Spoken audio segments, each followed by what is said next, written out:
friends, and welcome back.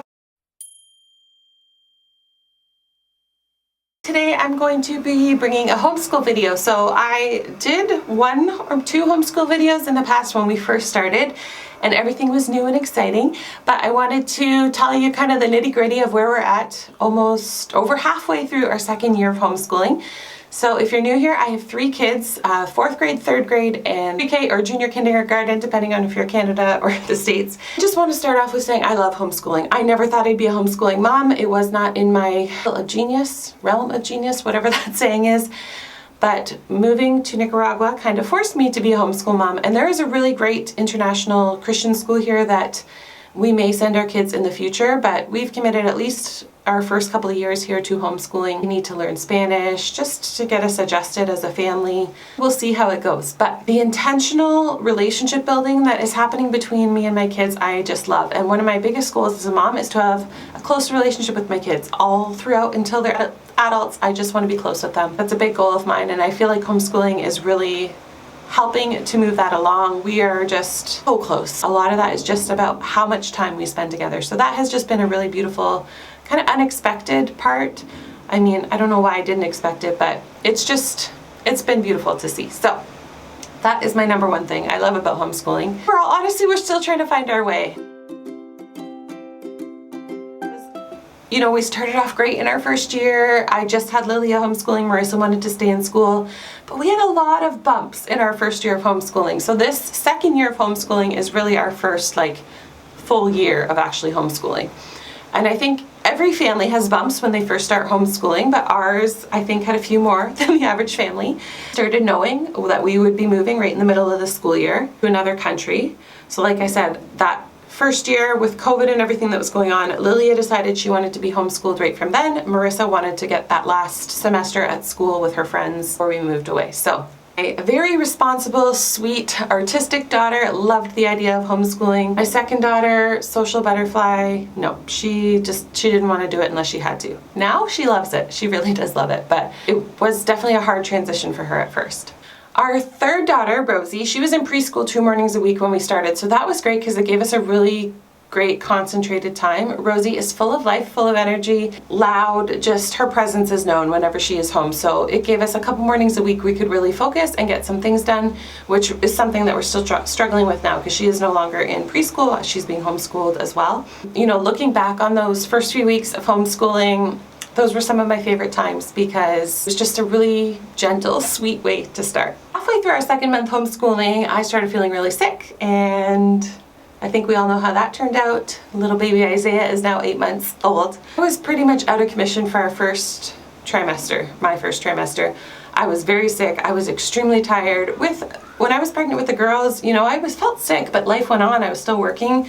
I was really out of commission. So Greg, thankfully, he was laid off. He was laid off because of COVID, so he actually took over a lot of that homeschooling with Lilia in the beginning. I'm just super thankful that he was home and able to do that. I did more of the lesson organizing and read alouds from my bed, where Greg actually did the lessons. Our next bit of a hurdle was we packed up our entire lives and moved from Canada to Nicaragua. One of the most difficult COVID regulation and rules travel periods possible. Things are opened up a lot more now.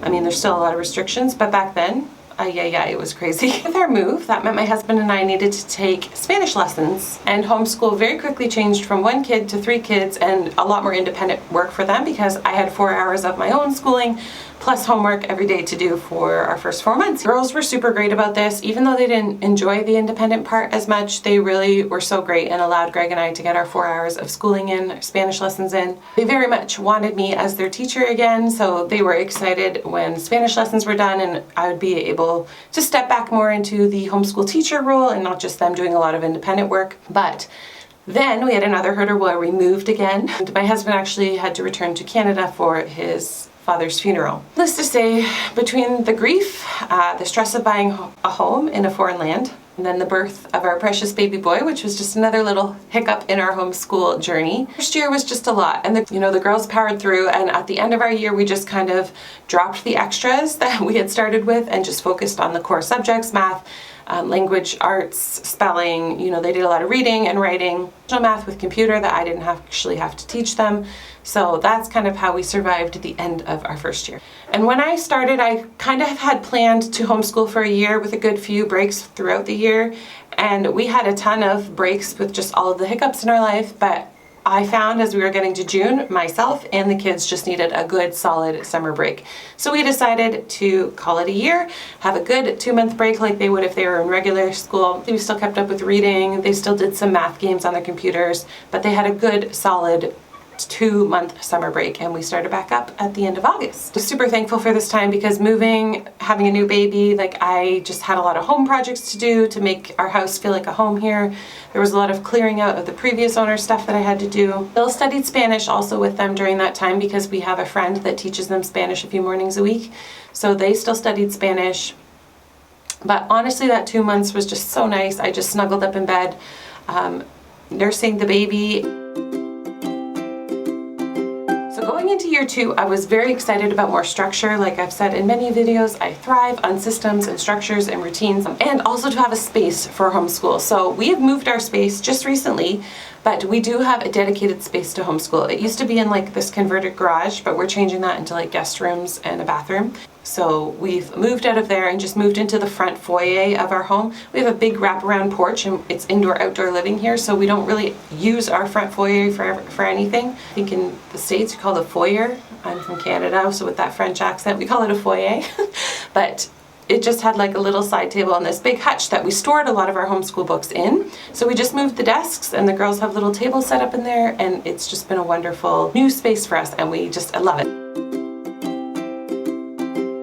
Couple things. For me, having a space is awesome. Our space is also right by the kitchen table, so if we need more room to spread out, we just pop over there.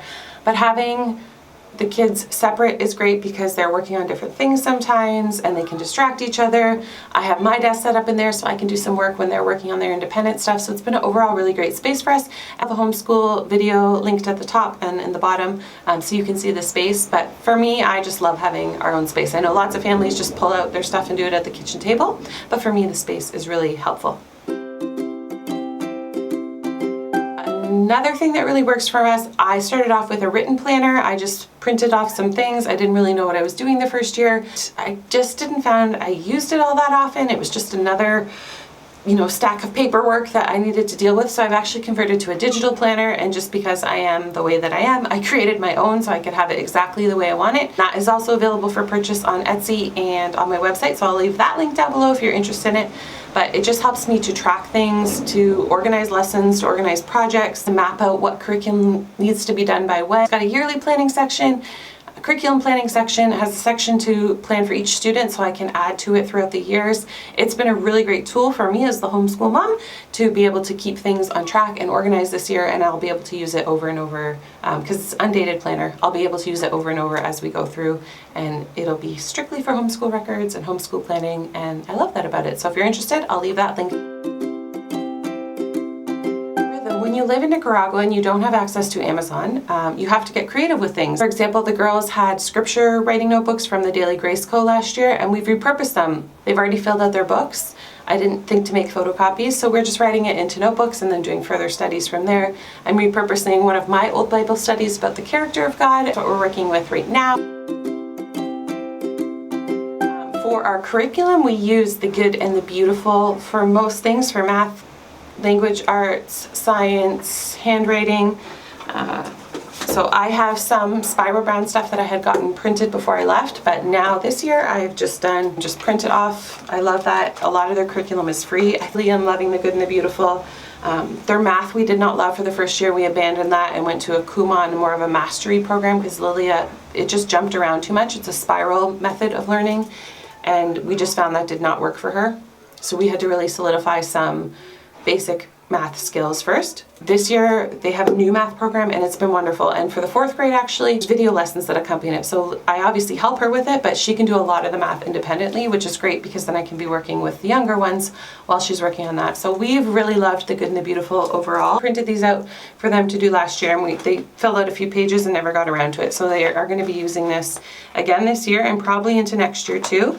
Love the creativity and imagination it brings out of them. So like I said, last year we switched to these Kumon workbooks halfway through because we were just having so many tiers, and that's my biggest advice that I've learned in a year and a half of homeschooling is there should be no tiers. There should be you have the ability to make your days what you want them to be. So change it. Don't be stuck to the curriculum just because that's the curriculum you chose. It was not working for us. These Kumon books worked great, and now we're able to go back into a different curriculum. This is something I have coming up for Rosie. We use these Dr. Mozart, they're called, for music. Lilia is doing piano and Marissa's doing guitar. We also have these Simply Piano and Simply Guitar apps on the tablet for them to use. I also have the nature notebook that they share. I'll just print out an extra copy, and one puts them in a binder and one uses this one. But overall, we've just been really loving the Good and the Beautiful curriculum. Out of experience with other things, but I feel like it was a good first choice to make. Having ease in your homeschooling day rather than tiers is one of the best parts about homeschooling. You can change it. You have the ability to control how that day goes for your child. You can adapt the curriculum to their learning skills. You can take things at their own pace. It's not a standardized thing across 25, 30 students in a classroom. And that's been really beautiful. Both the older girls learn very differently. They have different strengths and different weaknesses. Some lesson I learn over and over is homeschool is not school at home. It is home with school. So many additional life skills. We do a lot of baking. See my husband and I trying to run a business. We're learning language. There's just so many other life skills that they're learning from being home with us full time. I'm not so worried. Last year I was so worried about just getting the curriculum done. And that's how I'd feel successful as a homeschool mom. I am not worrying about that this year. We still have goals, obviously, well ahead of our goals this year. I think we'll be totally fine to get through our core curriculums, but I'm just not worried. There was too many tears and frustration, and we all ended up frustrated last year. And this year, it's just all about ease and flow and making it a lot easier and adapting things to their learning styles and taking breaks. You know, I've noticed, you know that saying, eat the worm or eat the frog, where you do the worst thing. Neither of my girls love math. So we used to do that later in the day. Well, then they're already tired and wanting to do other things. So now we knock that out first thing. And that's been one small adjustment that has made a huge change in our day. Or we'll plan a baking activity right after math. I find when we work on character building and just working with their best learning styles, that's when we see success in homeschooling. It's a lesson my controlling nature needs to learn over and over and over again, because sometimes I just want to get this curriculum done and get through it, but that just caused us too much stress last year. So we're not doing that this year. We are taking more breaks, we are focusing, we are reorienting, we're changing things up in the middle of the day. I refuse to live in frustration and tears with my kids in homeschooling, and they're not going to enjoy learning that way just because I want them to get through a curriculum.